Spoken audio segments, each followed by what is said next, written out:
Lebanon Israel সীমান্তে বেড়েই চলেছে উত্তেজনা। লেবাননের সশস্ত্র গোষ্ঠী হিজবুল্লাহ দাবি করেছে তারা ইসরায়েলের গুরুত্বপূর্ণ সামরিক স্থাপনাগুলো লক্ষ্য করে নতুন করে চালিয়েছে হামলা। গোষ্ঠীটির পৃথক বিবৃতিতে বলা হয়েছে, উন্নত প্রযুক্তির ক্ষেপণাস্ত্র ব্যবহার করে ইসরায়েলের উত্তরাঞ্চলের গুরুত্বপূর্ণ লক্ষ্যবস্তুতে হানা হয়েছে আঘাত। এর মধ্যে সবচেয়ে গুরুত্বপূর্ণ লক্ষ্য ছিল ভূমধ্যসাগর তীরবর্তী শহর হাইফার নৌঘাঁটি। এছাড়া গোষ্ঠীটি আরও জানায় তারা ইসরায়েলের উত্তরের মিসগাফ ঘাঁটিতে রকেট হামলা চালিয়েছে। এর আগে তারা একই লক্ষ্যবস্তুতে একাধিক হামলা চালিয়েছিল বলেও উল্লেখ করা হয়েছে। সংবাদ মাধ্যম আল জাজিরার প্রতিবেদনে প্রকাশ পেয়েছে এ তথ্য।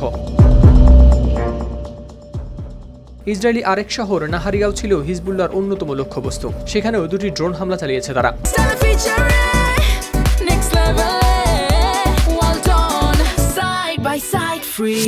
এই হামলাকে শহরটির জন্য পূর্বে দেয়া সতর্কবার্তার অংশ হিসেবে উল্লেখ করেছে গোষ্ঠীটি। হিজবুল্লাহ আরও জানায়, লেবাননের দক্ষিণাঞ্চলে ইসরায়েলি বাহিনী যেসব বিমান ও গোলাবর্ষণ করেছে তার জবাব হিসেবেই অব্যাহত রয়েছে এসব হামলা। মধ্যপ্রাচ্যে চলমান সংঘাতের মধ্যে এই হামলার ঘটনায় সীমান্ত এলাকায় নতুন করে ছড়িয়ে পড়েছে উত্তেজনা।